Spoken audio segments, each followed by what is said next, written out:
Okay, Math 170, let's take a look at 4.4, Indefinite Integrals.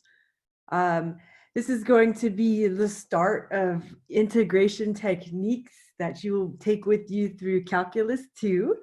So we kind of briefly mentioned it in the last section, but just as a reminder, if you don't have limits of integration on your integral, so if you notice, right here, there's no numbers.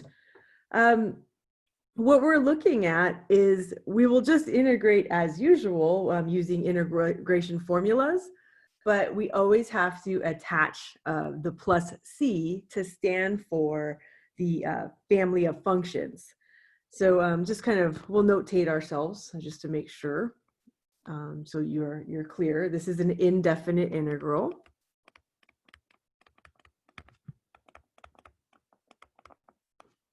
And the reason is there's no limits of integration.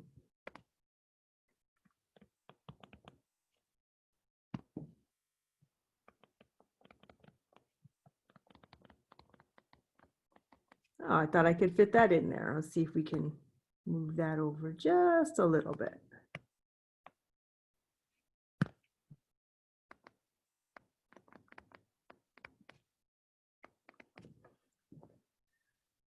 So just so that we can see the difference one more time, here's a definite integral from our last section, something we know and love. So we have the x squared integral from 0 to 1 x squared dx, and you'll see that the limits are there.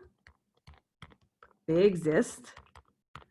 And so we know that whenever we try to integrate a power function, that's the idea of adding 1 onto the power and dividing everything. And then we would also attach the limits of integration so that we could eventually use the fundamental theorem of calculus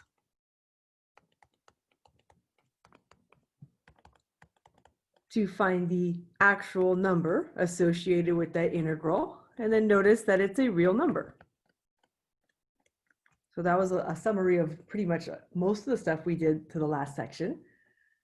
Well, indefinite integral is not too much different, and sometimes people like it a little bit better because you don't necessarily have to worry about plugging in numbers. So we can kind of look at the indefinite integral. Nothing too different except for the fact that there's no limits. And so you integrate as usual using your formula. We have what, x cubed over 3, but because it's indefinite, it's very important to write the constant. You would lose points on any test if you don't write the constant, so don't forget, very important.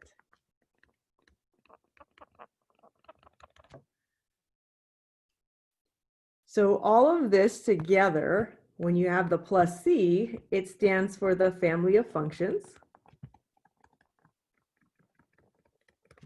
So for example, all of these could be solutions or evaluations of this integral where the constant's 1, the constant is -4, the constant could also be exciting and be something like pi or something. So that stands for everything. And so that's why we want to always include that plus c.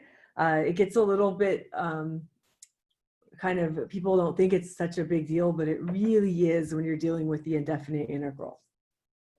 So having said that, we're going to approach some integrands that have maybe not so, they don't look so friendly as we had the power functions before. And we would want to kind of keep in mind, we can recognize some trig functions once again. But we're going to have more integrands that look quite complicated. And so some of the helpful hints that I always want to implore is that when something does look complicated, or more complicated than just being able to figure out what was the derivative ahead of time, you would always try to see if you can use algebra to see maybe if you can simplify the integrand. And also, if you do see trig functions, you're going to want to incorporate, maybe there are trig identities that might help you. So that's going to bring back a lot of stuff from our past. So here, as you see in example 1, part A, you notice that we don't just have a nice trig function who we can figure out the integral of. So this is where I might say, well, there's not really much algebra I can do, but I do know some identities that could perhaps help me out. So I have to kind of play around and say, well, you know, I have 1 over cosine. Sometimes 1 over cosine is secant, but I do have cosine square. And so sometimes we just have to play and see what works for us. Maybe the first idea won't work, and then we just keep trying until something kind of clicks in our mind. So what I'm going to look at is maybe looking at the cosine square theta. Sometimes we can try to say, oh, there's some identities, or maybe we can just look at it as cosine square theta is cosine theta times cosine theta.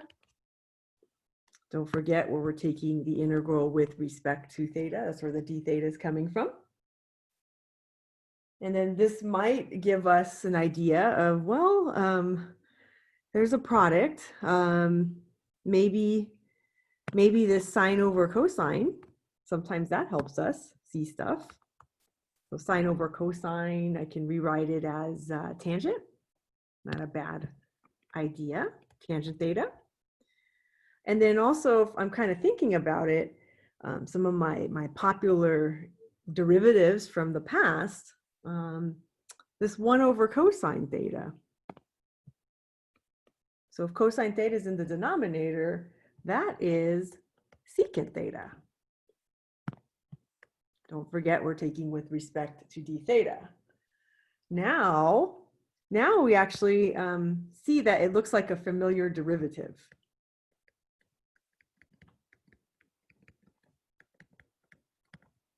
And so we got to think about derivative of something equals secant x tangent x, or secant theta tangent theta. And actually it happens to be the derivative of the secant. So if we want to evaluate this integral, the final answer is we're saying, well, derivative of what is tangent theta times secant theta? It would actually be secant theta, but we have to remember, since it's indefinite, we have to remember to add the plus c. And so as you work with them, you'll get a little bit better. I'm always a big fan at first with the trig functions. You've probably heard this numerous times, but it doesn't hurt to repeat ourselves. It might be beneficial to kind of go and write your trig functions on the side. So your f of x and your derivative, just so that you can maybe recognize when you see the derivatives in the integrams. So here's my sine x, derivative of sine x is cosine x. Derivative, let's see, if I have cosine x, derivative of cosine x is negative sine x. There's the tangent x one more time, that's secant square x. And then if we have the, secant, the derivative of secant x is secant x tangent x. And that's kind of where I was looking at when I kind of noticed some identity to help me out. And then just maybe just to have it bias, what do we have? The cosecant x. So that would be negative cosecant x, cotangent x if we took the derivative. And then I think we're also missing the cotangent x. And so that would be negative cosecant square x. So like I said, I still do this when I'm trying to get back into reviewing with my trig. Not a bad idea. So if you recognize any of these in the integrand, then it kind of gives you a solution right away. So having said that, I kind of look at part B, and I'm kind of saying, okay, well, it's secant theta times secant theta plus tangent theta. Maybe there's some algebra I can do to help me out, so I'll go with it. So I see that I can distribute the secant theta. So that's going to give me secant square theta. And that's interesting because I know that that's a popular derivative. And then when I distribute one more time, I also get secant theta times tangent theta, still d theta. So we just distributed. And now what happens is you notice that you have the sum of in the integrand. So what happens from here is we remember that if we have the integral of a sum, we can take the sum of the integrals. Don't forget we're taking with respect to theta. That's why I need to have that d theta. And so now we're recognizing, okay, I see that derivative of something is secant square theta, and that happens to be, if I'm looking at my chart, my tangent theta. And then what happens is you would add c. Now also, we just did this one, secant theta, tangent theta. That's supposed to give us, we saw that earlier, that's the secant theta. There's a plus sign still.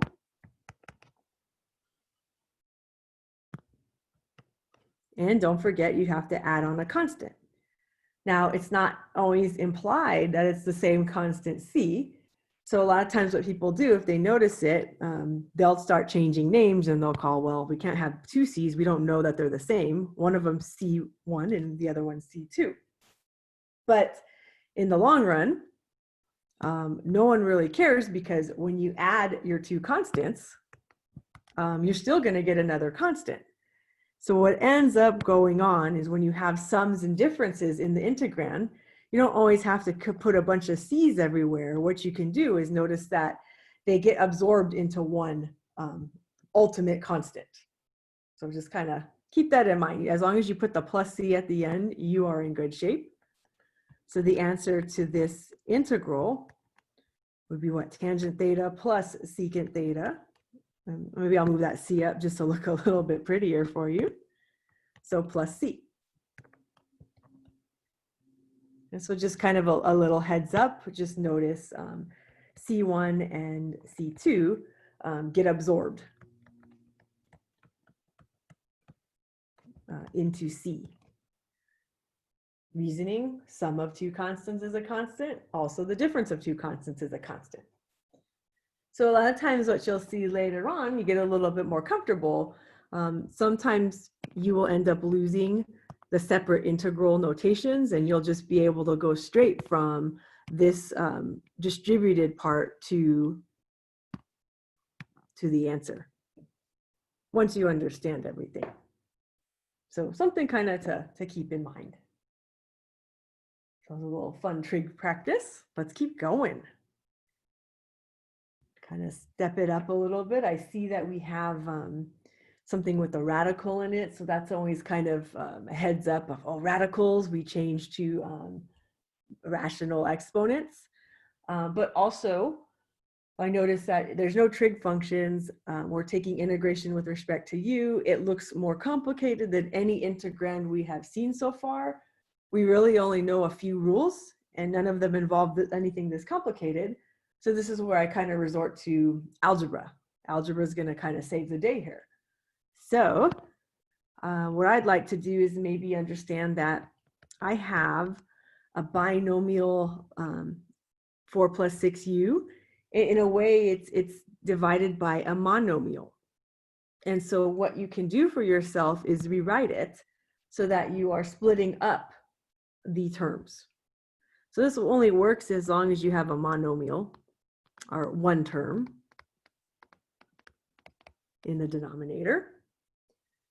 We're looking at 4 plus 6u. So maybe if I rewrite it, that would be 4 over square root of u plus 6u over square root of u. Also just keeping in mind that we're taking it with respect to u. They changed the variable on this again. So now this is kind of more interesting in the sense of we can probably now think about this as maybe having exponents. So if you kind of notice, I'll take a little time on this just to kind of give us some space here. I can see that, I'll keep the sum intact, square root of u can be rewritten as u to the 1/2 power. And similarly, the same idea, I have 6u over u to the 1/2. And then I'm starting to notice, okay, my goal is to try to get into a nice single power. So if I'm looking at having a u to the 1/2 in a denominator, I might be able to use exponent rules to switch that over to the top, at least with the 4 over u to the 1/2. So what I'll be seeing for me, I'm noticing that I can probably rewrite this as 4u to the negative 1/2. Still have a plus 6. And then what I notice in this part, this makes it interesting. I can use exponent rules to understand what happens when I divide with the same bases. So sometimes if you have fractions and it tends to be a little bit confusing, remember that you'd be subtracting the exponents. So we should have 1 minus 1/2. That's u to the first power.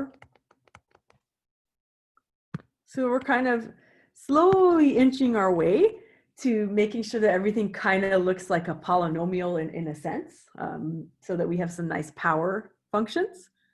Let me clean this up just a little bit so we can see. I think we had the 4u to the negative 1/2, and then that will be 6u to the positive 1/2.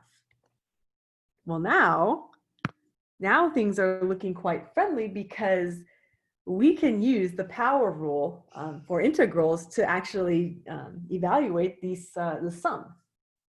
So similar to the last problem, part B, I'm not going to write out the separate integrals because I'm going to assume that we understand that when you integrate a sum, it is the sum of the separate integrals.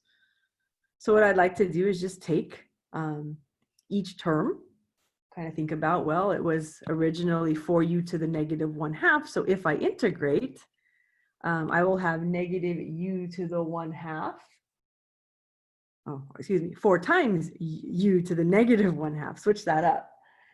But I know when I integrate, I have to add 1 to the power. So I'll divide by the same thing. So that would be added. Same idea with the 6. This is adding 1/2, so that's 1/2 plus 1, divided by the same thing. And then always remember, I'm going to add on that constant so I don't forget. The minute you get rid of the integral notation, you have to account for that c. So now we're going to need a little bit more space here. I'll take a little more time on this one. I'll kind of move sideways after I get down here. I have a 4, nothing's changed, but u to the negative 1/2 plus 1 still gives me u to the positive 1/2, so that's not anything different. But remember, you're divided by positive 1/2. So we kind of know some shortcuts for dividing by fractions. I'll bring that back in a second. I have the 6, 1/2 plus 1 is u to the 3/2, now divided by 3/2. Still have that plus c, don't let that go.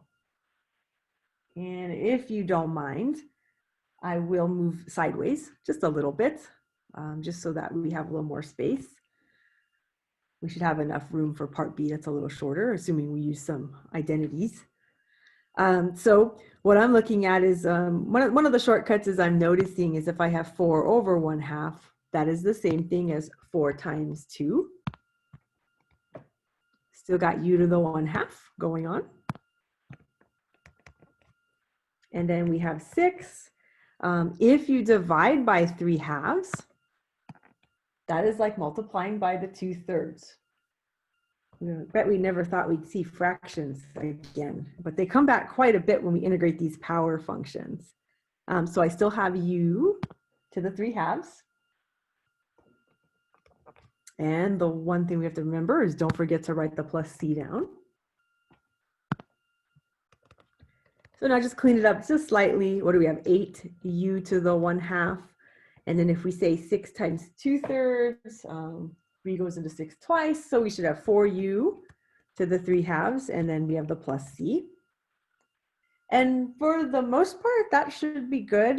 If you kind of notice sometimes they might say, oh, well, if you start with a radical, why don't you try to end with a radical? And we can do that if we felt like it. That would turn into what? Square root of u plus 4, and then 3/2 would be square root of u cubed. Again, plus the c. But sometimes if you're really looking for impressing whoever it is looking at your paper, they might say, oh, why don't we just simplify the square root of u cubed? So what is that? U square root of u plus c. So it kind of depends on if the directions are prompting you to go further. My feeling is any of these three answers should do the trick. Sometimes if they are specific and they want you to rewrite everything with a radical, then you use the bottom two. Or if you ever have to plug numbers in with definite integrals, sometimes switching to a radical may help the process. But any of the three versions should work. And just kind of keep in mind, you notice that plus c at the end, that's always needed. So sometimes it just seems trivial, but it's really important to account for all the functions that are possible. So that was a little fun algebra review for us. We haven't done that in a long time. So let's check out part B. I see a trig function again, and I have to kind of recognize with trig functions, I have to be really careful because sometimes when you're looking at arguments, we can't touch the arguments if they are not the same. We can't really combine these in identities. So you might have to say, well, maybe that fact that sine of 2t, there's that more complicated argument, that double angle, that kind of pops out at me right away, that I have the sine of 2t. And I know that there's a trig identity for that. So I'm going to take my time and rewrite it. I still have sine of t in the denominator with respect to t. And I know there's one version of sine of 2t. That should be 2 sine of t cosine t. So all those identities that we thought we were rid of, there's a reason why they maybe take trig before we jump into calculus. But now that we have that identity, what it has done for us makes our life quite a lot nicer, because you'll notice that you have the same sign, sine of t on top, sine of t in the denominator, they divide out.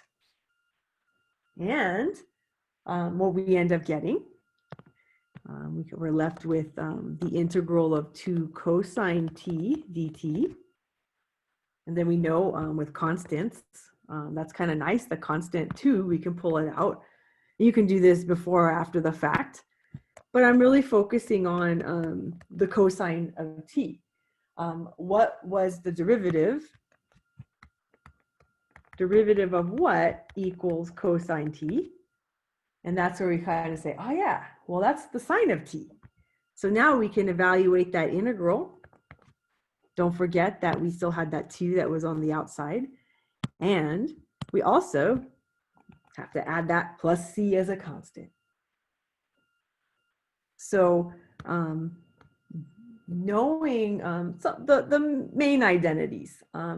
I know sometimes if we go product to sum identities or the sum of two angles, we tend to use those a little bit more in calculus too. But if you know some of the basic ones, the fundamental ones, those tend to get you through a lot of these problems in this class. So review. We can find a review sheet for you. So a couple more examples just to make sure. Kind of look. We'll start off with another trig function again. And by the way, sometimes I approach problems based on what my experiences are in trig. So if an identity pops out at me right away, sometimes it's because it was my favorite identity. But there might be other ways to approach these problems, and using certain identities sometimes makes life easier, or sometimes it makes it harder. So just be aware of that as you're going through these. Take your time, be patient with the process. If something leads you to a dead end, don't be afraid to kind of cross that out and start over again. And you'll start getting quite good at recognizing patterns when you go through these. So I'm kind of looking at part C now. and I see a trig function and I see tangent square theta. I'm interested in saying, wait a second, I know something to do with tangent square. If I go back to my list of derivatives with trigs, I was excited because I was like, oh, maybe it was a tangent square is in a derivative, but no, it's only happening if it's secant square or cosecant square. But anytime I see a trig function square, what pops up to me, something comes back, not to haunt me, but I'm like, oh yeah, there is an identity with tangent square in it. If I remember correctly, I have 1 plus tangent square theta should equal secant square theta. And if I can get secant square theta in the mix, then I could have some integrals evaluated quite nicely. So what I'm trying to look for is how could I make this a 1 plus tangent square theta? Got the tangent square, that's fine. And I kind of look at the 3 and I'm like, oh, well, it's not a 1, but I can split it up. So that might be kind of something to kind of consider, that instead of writing the 3 can be written as 2 plus 1. And then now I still have the plus tangent square theta.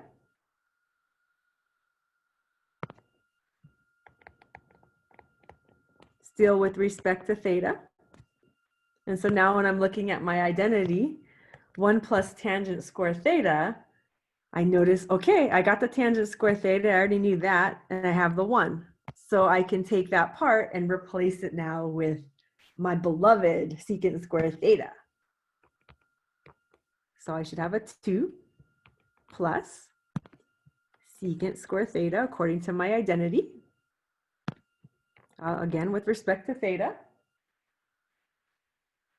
And so we do have an integral of a sum. I'll take a little time and split it up for you so you can see that we are integrating a constant and then we're integrating secant square theta d theta. And you recognize when you have a constant inside, what happens is you attach a single variable on it. So when we integrate this integral of 2 theta, this is going to be 2 theta. Oh, well, I should say integral of 2 with respect to theta is 2 theta. Now, again, if you're separating the integrals, we end up having some constants. So what do we have, like plus c1? We have the plus sign. And then the integral of secant square theta, we remember that that's tangent theta. And again, there's an extra constant. But then we both spoke about, oh yeah, whenever there was a bunch of constant, anytime you take an integral of a sum or integral of a difference, you don't really have to worry about C1, C2. All you really need to do is you can say, oh, that's 2 theta plus tangent theta, and then take your time and absorb the C1 and C2 into just a single C. And that is the answer to your integral. So again, I could have gone, this kind of depends on when we're lecturing. Some things you guys get right away and sometimes you need a little bit more help. So you'll see me switch off. But I could have gone from this step over here. I could have probably gone down to this step. The better I get at things, the more likely I can skip some of the steps. But sometimes I like to justify, why am I getting the steps that I am getting? Okay, so last one.